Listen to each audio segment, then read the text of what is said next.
The sun hung heavy over the town of Rattlesnake Bend, a place where the wind carried more dust than mercy. They dragged her from behind Hank's feet in grain by her hair, a woman so thin her shadow barely touched the ground. No one heard her scream, just the uneasy shuffle of horses and the preacher's boots scuffing dirt as he turned away. She'd been sleeping under a torn burlap sack, clutching a child's bonnet, like a secret.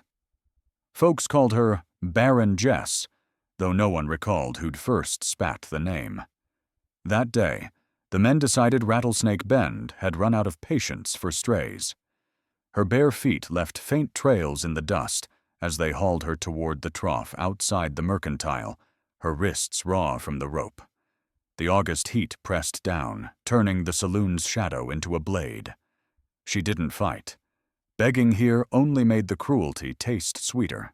Then the McAllister twins stepped into the road, Daisy gap-toothed and sunburnt, and her sister May, dragging a rag doll with one button eye hanging by a thread. They couldn't have been more than 6, but their voices carried the weight of a verdict. "You're comin' with us," May said like she was reciting scripture. The men froze. Someone chuckled, "Them girls done lost their minds." But the crowd's laughter died when Daisy started working the knots loose from Jess's wrists, her small fingers steady as a midwife's. This time, May announced louder, "She's ours." A drunk named Cooper hawked tobacco into the dust. "Ain't nothing left in her worth takin'." That's when Elias Pike moved. He wasn't a man you noticed until he was standing right in front of you, his coat sun-bleached and his shoulders like a barn door. The twins didn't flinch when he loomed behind them. He studied Jess's swollen face, then the rope, and finally the bonnet peeking from her pocket. "Reckon you're right, girls," he said, his voice rough as a rusted hinge. "But seems to me this town's forgot what happens when you corner something with nothing left to lose." A murmur rippled through the crowd. Old Man Finch, who'd been whittling on the jailhouse steps, suddenly found his pocket knife needed sharpening elsewhere. Jess wiped blood from her lip, her good eye locking onto Elias. "You know what they do to strays here," she whispered. Elias tipped his hat. "I know what they try." Behind him, the twins exchanged a grin sharper than a Bowie knife. That's when the wind kicked up, carrying the scent of sagebrush and something darker, gun oil. The crowd edged back. Some stories in Rattlesnake Bend ended with a noose. This one, well, it was just getting interesting. The woman turned her face away, her cracked lips pressed tight. Daisy McAllister, the gap-toothed twin, spun on her heel and announced to no one in particular, "She's tired." Elias Pike didn't ask questions, didn't offer pity wrapped in pretty words. He just knelt in the dust, slow as a setting sun, and reached for the rope still coiled around her wrists. She flinched back like a spooked mare, and he froze his calloused hands hovering mid-air. Then he stood offering his arm, like it was nothing more than a fence post to lean on. She stared at it like it might bite. May the twin with the ragged doll pressed a small hand to the woman's shoulder. Daisy thrust the doll forward, its button eyes glinting in the harsh light. Something inside the woman, something buried deep under layers of hurt and hard living, stirred. Not hope, not yet. But the ghost of pride, maybe. The memory of a time before the world wore her down to bones and silence. Her fingers trembled as they brushed Elias's sleeve, her grip feather-light. But he held steady solid as an oak, and when he lifted her, her body sagged against him like rain-soaked wheat. The crowd didn't move. No one stepped forward. No one spoke. But their stares clung like burrs, heavy with judgment. Elias didn't acknowledge them. The twins marched ahead, their bare feet kicking up dust, humming a tune their mama must have sung to them, once something sweet and sad, the kind of song that sticks in your ribs. The preacher spat scripture at their backs, but the wind snatched his words away. By the time they reached the cabin on Widow's Ridge, the sun was bleeding into the horizon. The place looked like it had been thrown together by a drunk and a dreamer, sagging porch, crooked chimney, a fence that had given up years ago. but it stood, just like her. Elias laid her on a cot near the hearth, and the twins moved like they'd done this before. One lit the oil lamp, its glow painting the walls gold. The other poured steaming water from the kettle into a chipped basin. Elias dragged a chair close and sat his silence louder than any words. No one asked her name. That night the twins spread their quilt on the floor, patting the space between them, like an invitation. She didn't take it.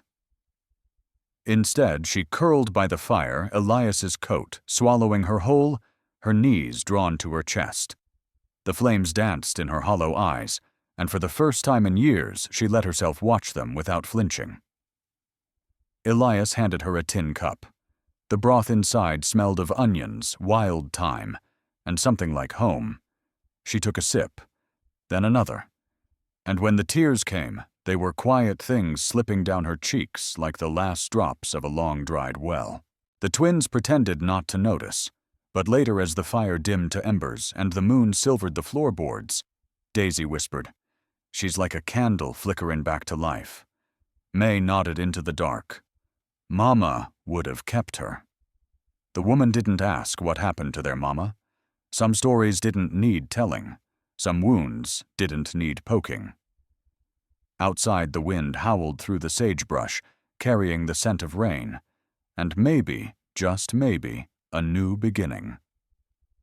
Somewhere in the dead hours, between midnight and dawn, Elias draped a wool blanket over her shoulders and left something beside her, a children's book, its leather cover scarred by time and tiny hands. She didn't open it, just pressed her palm against the worn surface like it might dissolve if she looked too close. For the first time in memory, she slept without dreaming, her body unclenching, like a fist finally letting go. The rooster's crow came late lazy as a Sunday sermon. She woke stiff-backed, the scent of coffee and pine pitch cutting through the cabin's stillness. Outside, the steady thunk of Elias's axe split the morning air, not the frantic hacking of an angry man, but the patient rhythm of someone who understood wood. At the cracked mirror above the wash basin, she startled at her own reflection. The bruises had faded to storm cloud hues, her split lip knitting itself back together. She bound her hair with muslin fingers, fumbling like they'd forgotten how to belong to her. That afternoon, the twins dragged her to the creek, their pockets bulging with smooth stones. Like this, May demonstrated, flicking her wrist. The rock skipped 3 times before sinking. When the woman's own stone leapt across the water, a laugh bubbled up raw and unexpected. She clapped a hand over her mouth like she'd cursed in church. Daisy grinned. "Ain't no law against joy, ma'am." By firelight that evening, Elias slid a wedge of cornbread onto her plate without ceremony. The twins had left their doll propped against her knee, like a silent guardian. Later, when the cabin settled into whispers and snores, she stepped onto the porch. The stars hung low and bright as diamond chips on velvet. Elias found her there, the silence between them, stretching like the prairie itself. "They'll ask why you keep someone like me here." She finally murmured, her voice rough as unplaned wood. Elias studied the horizon. "Ain't there question to ask? And the girls." She twisted her skirt in her hands. They need what they chose." He leaned forward, the porch boards creaking under his weight. "You ain't no stray." That night she didn't sleep by the hearth. She lay between the twins, their small hands tucked in hers, like fallen sparrows. For the first time in a decade, dreams came not of dust and hunger, but of sunflowers pushing through cracked earth, of a bonnet wrapped in tissue-thin memory, of a voice whispering, "This is how belonging feels." The cabin held its breath around them. The scarred table, the patched curtains, the floorboards worn smooth by generations of sock-footed children they remembered.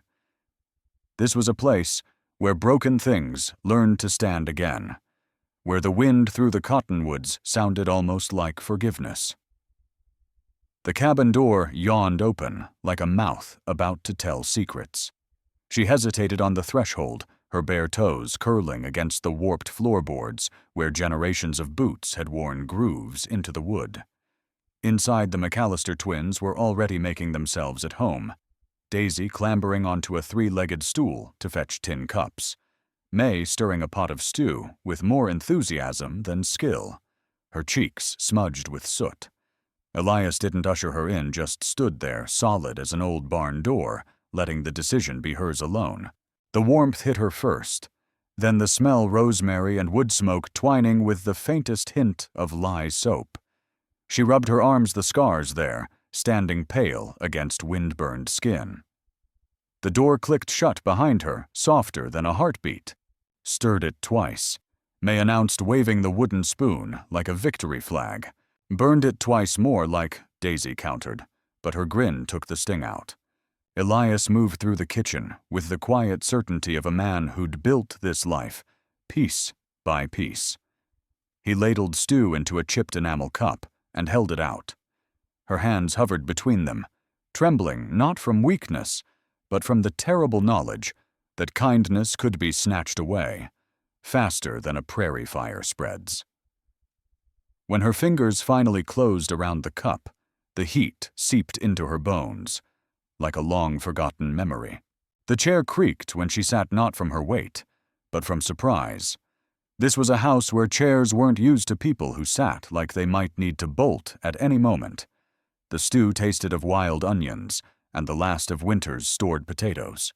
She ate without looking up, the twins' swinging legs kicking the table leg in rhythm. Daisy produced a tin horse from her pocket, polishing its mane with her sleeve. "She don't talk much," she stage-whispered to May. "Neither do you." May shot back, then turned those clear eyes on the woman. "Do you?" The fire popped. Somewhere outside, a nighthawk cried.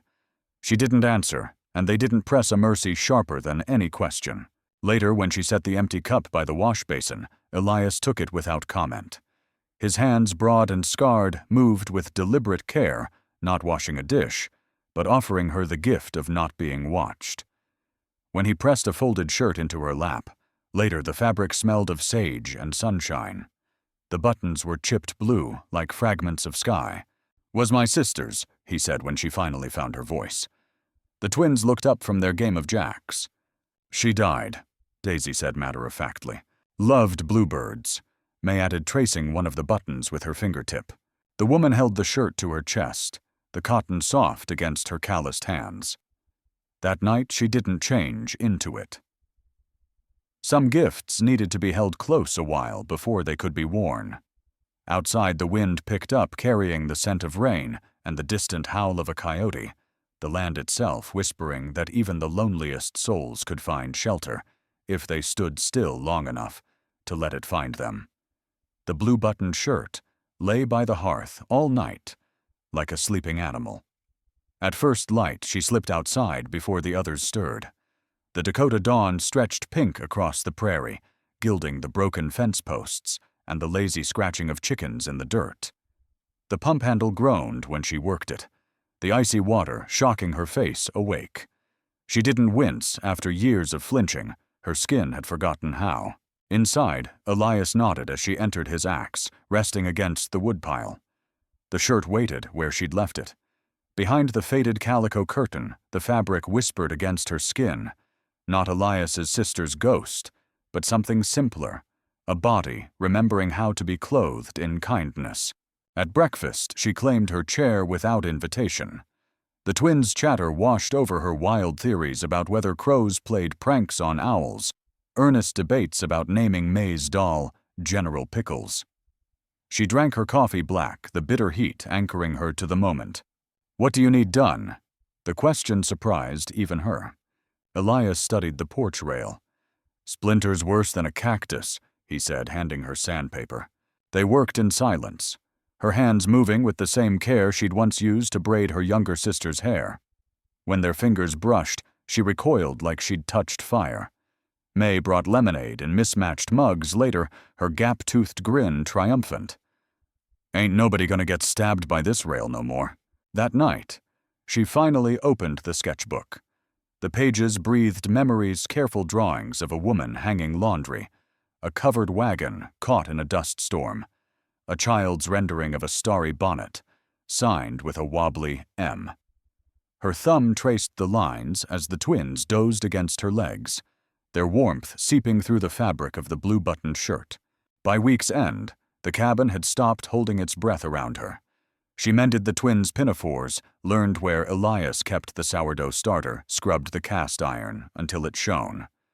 The porch rail gleamed like it had forgotten its old splintered self. Then came the knock sharp as a gunshot. Mrs. Henderson from the North 40 stood on the doorstep, her gimlet eyes taking inventory of the woman's mended dress, the way she'd unconsciously positioned herself between the twins and the door. The basket of apples in the neighbor's hands might as well have been a jury summons. "You stayin' in?" The old woman's voice carried all the judgment of a church pew. The widow's fingers found the blue buttons at her collar. Some questions weren't about apples. Some answers took root, slow like prairie grass pushing through cracked earth. The cabin waited. The twins held their breath, and for the first time in years she let the silence stretch until it became her own. The neighbor's gnarled hands thrust the apple basket forward like a challenge. "Tell her to slice 'em thin," the old woman barked. "Crust's in the mood for pie." As Mrs. Henderson's boots crunched down the gravel path, the widow stood frozen, her fingers tightening around the basket's woven edge. "You didn't say anything when I first came," she murmured to Elias. "Just let me be." His shoulders lifted slightly, the movement barely disturbing the morning sunlight slanting across his faded work shirt. "Didn't see a reason not to." She blinked hard, the simplicity of it lodging in her throat like a fishbone. "That's it. Most folks look at me like I'm already broken." Elias turned his calloused palm, brushing the porch rail they'd sanded smooth together. "You ain't glass."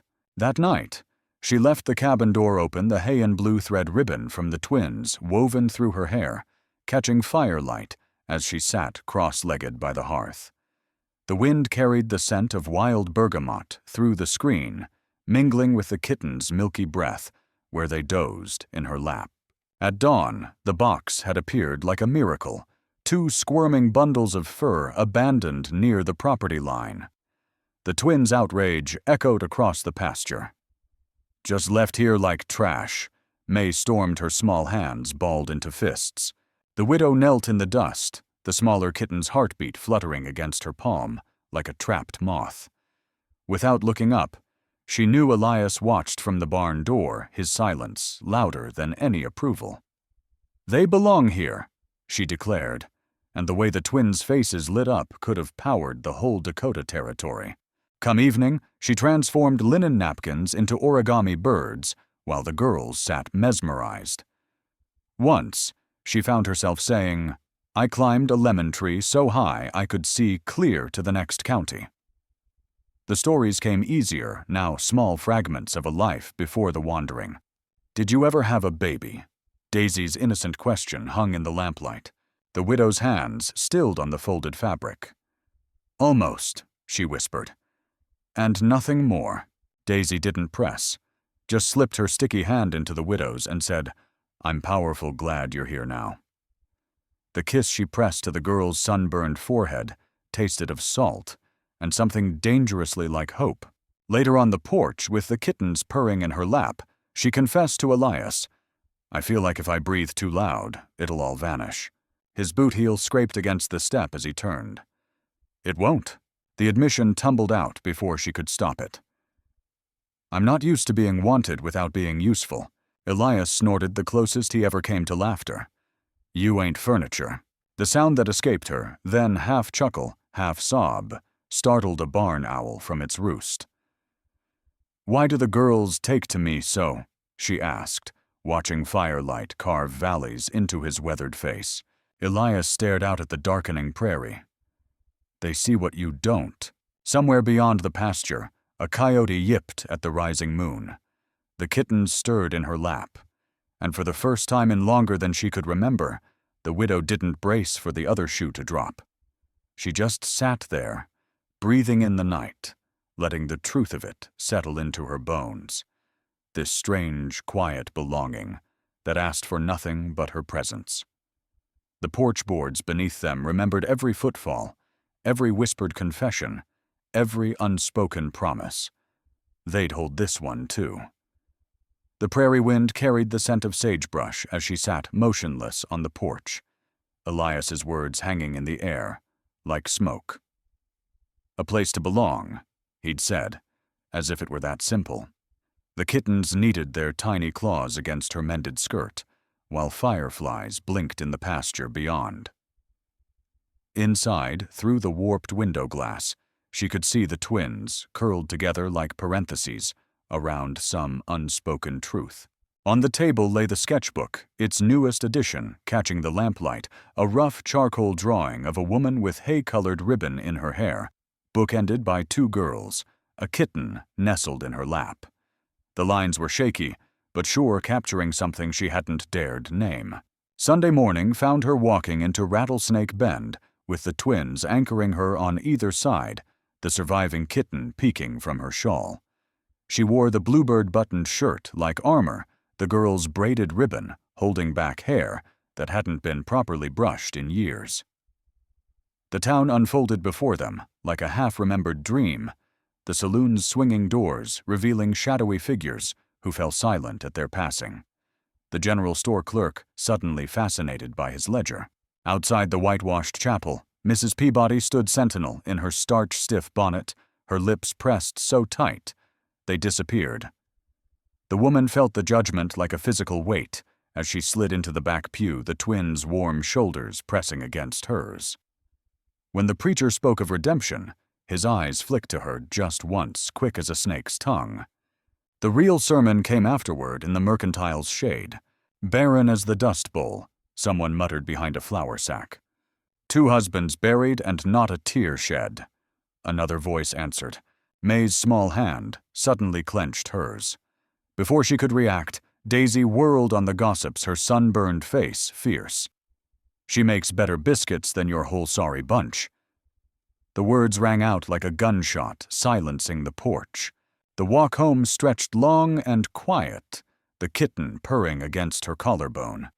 Only when they reached the property line did she realize she'd been holding her breath the whole way. The twins raced ahead toward the cabin where Elias stood in the doorway, his silhouette broad and unchanging against the golden light. No grand speeches awaited her, no dramatic revelations, just the steady creak of the porch swing and the smell of coffee brewing strong. But when Elias handed her a steaming mug, his calloused fingers brushed hers just once and stayed. That night she added her own drawing to the sketchbook, a tall man with quiet eyes, 2 girls chasing fireflies, and a woman who no longer looked like she might blow away in the next stiff wind. The pencil moved easily now, as if her hands finally remembered how to claim space on the page. Outside, the prairie stretched endless under the stars, but the cabin's light burned steady, a beacon against the gathering dark. The twins' declaration about her cinnamon-scented hair hung in the dusty air like a challenge to the whole damn town. She kept walking, the girl's small hands anchoring hers, but her breath hitched just once, a tiny fracture in her carefully rebuilt armor. All those years of being invisible, of being less than dirt beneath folks' boots, and now their stares cut deeper, because for the first time, she had something to lose. Back at the homestead, evening settled over the prairie like a well-worn quilt. She sat shelling beans while the twins attempted to teach that scrawny kitten to fetch their laughter bouncing off the sagging porch. Elias leaned against the rail, watching the sunset paint the sky in hues only found in wild places. "They remembered me," she said finally, the words cracking open the quiet. Elias didn't turn. "They remember what they decided you were. Ain't the same as knowing." The bean in her fingers snapped clean in 2. "What if they're right about me?" The kitten chose that moment to barrel between them, a pine cone twice its size, clamped in its tiny jaws. The girl's shrieks of delight filled the space where an answer should be. Elias just picked up the fallen bean halves and placed them back in her bowl. "You're here," he said, like that settled everything. But after midnight, when the cabin breathed deep with sleep, the old ghosts came whispering. She slipped outside the moon, so bright, it turned the dirt yard silver. The ribbon, that silly beautiful thing the twins had made, lay limp in her lap when Elias found her. "They think I'll poison those girls just by loving them," she confessed to the darkness. Elias's boots scuffed the step as he sat. "They're wrong." The words tumbled out, then rusty, from years of silence. "I still have the bonnet. Couldn't bear to leave it even when I had nothing else." Her throat closed around the rest that the tiny scrap of fabric had been the last evidence she'd ever been precious to someone. Elias didn't offer empty comforts, just sat there solid as the earth itself while she trembled beside him. "They look at me like I'm stealing," she whispered. "Like love's something that can be stolen." The wind stirred the cottonwoods. Somewhere out in the pasture, a night bird called. Then Elias's rough hand covered hers, warm and sure. No promises, no pretty lies. Just skin against skin, and the unshakable truth of his grip saying what words never could, that belonging wasn't something you earned. It was something you chose every damn day, with both hands wide open. Elias's hand held hers with the same steady pressure as a riverbank, holding water, not restraining should present. "If you leave because of what they say," he murmured, "you give them the ending they want." The truth of it cracked her open like a dried seed pod. That night she buried the baby bonnet deep in the hearthside drawer, but sleep never came. At first light the twins found her dressed and hollow-eyed. "We're going to town," May announced, swinging a basket of eggs. "Gonna trade for peppermints. I'll walk you halfway," she said, her voice rougher than the dirt road beneath their feet. At the split-rail fence, marking the turn, she knelt in the dust. "Remember what I told you about unkind folks?" Daisy nodded solemnly. "Look at 'em like stars too far to touch us." She kissed their sun-warmed foreheads, tasting salt and childhood, and watched until their sunbonnets disappeared around the bend. Then she turned toward the meadow where the cypress stood sentinel. The earth gave up her buried satchel reluctantly, the leather stiff with dew. Inside the past waited the yellowed letter addressed to a man whose name still tasted like rust in her mouth. The bonnet's lace frayed, but stubbornly white. She'd seen him yesterday by the blacksmith's, his laugh slicing through the street noise like a dull knife. He hadn't recognized the woman he'd once called Barren, but her bones had known him instantly. A crow's cry split the morning. Somewhere church bells told their sound, carrying across the prairie like a judgment. She crushed the letter in her fist. The town would keep defining her by what she'd lost unless she claimed something new. The next dawn brought no fanfare. Chickens still scratched their meaningless circles. The porch still groaned underfoot. But inside her chest, something had settled, not peace, but a quiet reckoning. On the table lay the twins' latest drawing, 3 stick figures, and a lopsided kitten labeled "Our New Nest" in wobbly letters. "You all right?" Elias's voice came from behind her, slow as creek water rounding stones. She turned and really looked at him, the sun-bleached seams of his shirt, the permanent squint lines from watching horizons, the way his hands hung loose and ready at his sides. This man who'd built a home from silence and let her inhabit it without demands. The drawing fluttered under her palm. Outside, the wind stirred the cottonwoods, carrying the scent of rain. Some choices weren't about staying or going, but about what you carried with you when you did either. She exhaled long and slow, and watched the morning light gild the edges of the children's artwork, this fragile, beautiful proof that nests could be rebuilt, even by broken birds. The morning sun caught the sawdust clinging to Elias's sleeves as he stood before her, the scent of cedar and lye soap cutting through the kitchen's warmth. His eyes, always so damn patient, watched her like she was a sapling needing shelter, not a weed to be pulled. "I saw him," she said, the words ash-dry in her throat. Laughing with the blacksmith like he hadn't ruined lives between sips of whiskey. Elias didn't flinch, just waited, his work-roughened fingers resting on the twins' drawing, keeping it from flying away, like everything else good in her life seemed to do. "He called me empty," she whispered. Said I was a cracked vessel no man would keep. The memory twisted sharp as barbed wire. Outside, the wind chimes May had made from bottle caps clinked softly. You didn't run, Elias observed, his voice low as distant thunder. She hadn't. But standing her ground in the barn that afternoon had taken every ounce of courage she'd scraped together.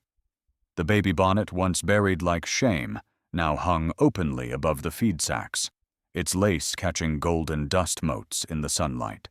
Looks good there, Elias had said from the doorway, his approval warmer than the sun-warmed wood at her back. It's not for mourning anymore, she'd told him. Just remembering. Now on the porch at twilight, his pocketknife flashed as it pared away slivers of pine. The girl's sleepy murmurs drifted through the screen door. Do you miss her? The question slipped out before she could stop it. His knife stilled. Every day. Marjorie, she repeated after he said the name, testing the shape of it. A good name.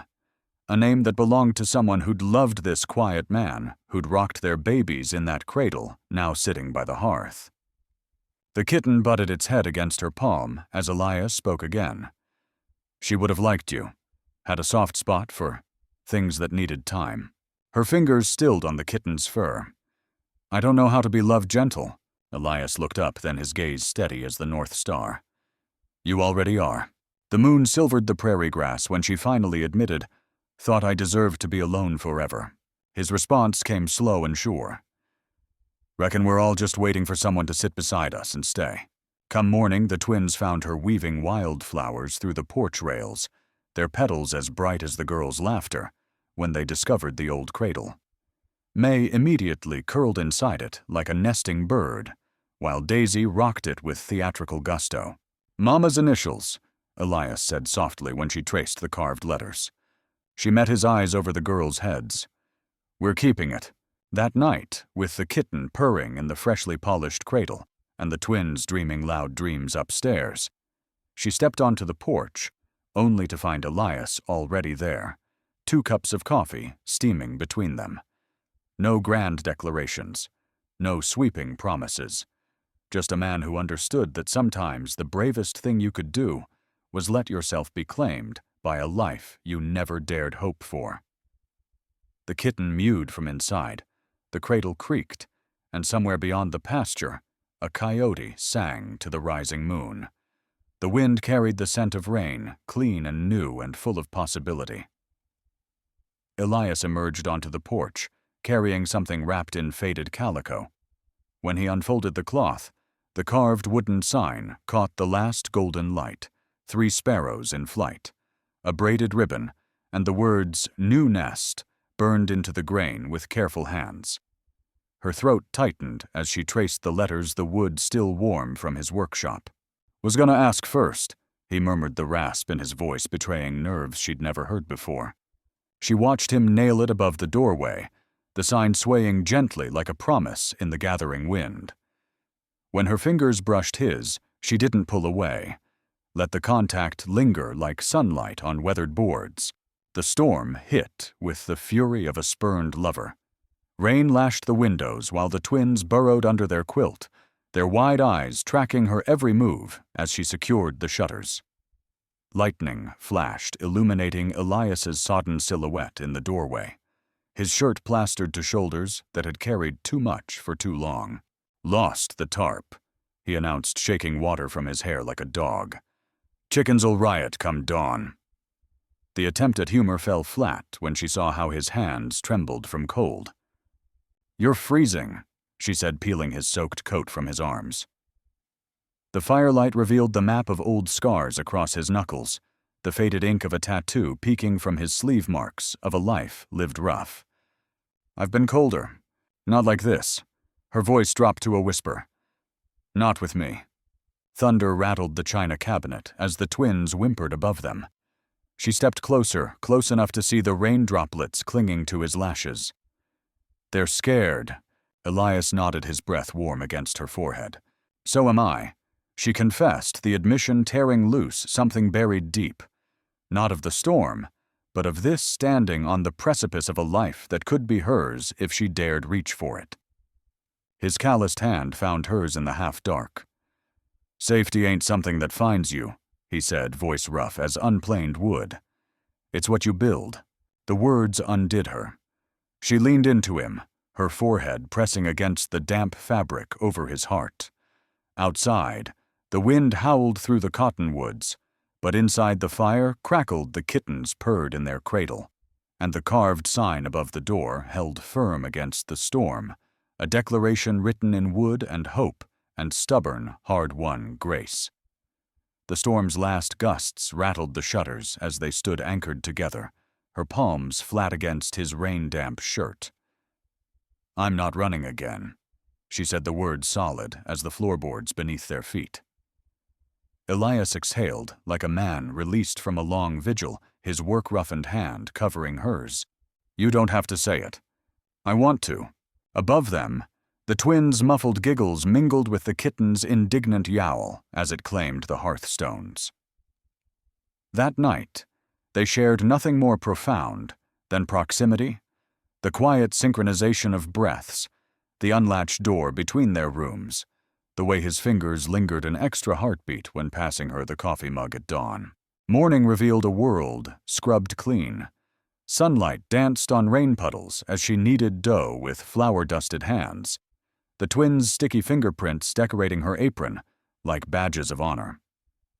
Elias paused in the doorway, his usual stoic expression softening as he took in the scene, the rising bread, the girl's flour-smudged cheeks, her unguarded smile that no longer felt like something borrowed. When Mrs. Calloway came knocking with her jar of apple preserves and eyes like barbed wire, the trade was made in silence.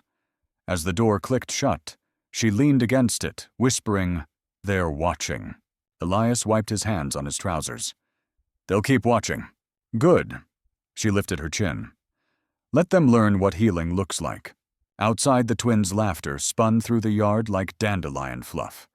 She followed, calling half-hearted warnings about mud stains as Elias fell into step beside her, his shoulder brushing hers with deliberate casualness. "There's something I want to ask." She drew the bonnet from her apron pocket, its lace catching sunlight. "I'd like to keep it. Not for mourning, but for the girls." Her thumb traced the delicate stitching. "Maybe someday they'll pass it down. Not as what was lost, but what we claimed." Elias studied her with that quiet intensity that once would have made her flinch. "What do you want to be called?" She watched the twins spinning dizzy circles in the sunshine. "Whatever they call me next." That evening, with 4 chairs now crowded around the table and the kitten purring in Marjorie's cradle, the younger twin spoke around a mouthful of cornbread. "Can we call her Mama now?" The question hung in the lamplight, weighty as church bells. She looked from the girls to Elias, to the mended quilt draped over the rocking chair, to the "New Nest" sign above the door. When she nodded, the older twin declared, "Good. 'Cause she's already mine anyway." The tear that slipped down her cheek went unchallenged. Later, beneath a moon fat as a silver dollar, she stood on the porch, breathing in the scent of damp earth, and possibility the wind chimes gentle clinking a lullaby for this improbable hard-won life that had somehow become hers. Inside, the fire crackled. The kitten sighed in its sleep, and through the open window she could just make out Elias's low voice, reading to the girls. Their girls about sparrows and homecomings, and second chances written in the stars.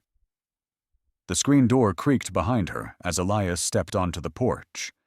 The Dakota night sprawled above them, stars thick as spilled sugar across black velvet. His shoulder pressed warm against hers, solid as an oak root, anchoring the earth. "You all right?"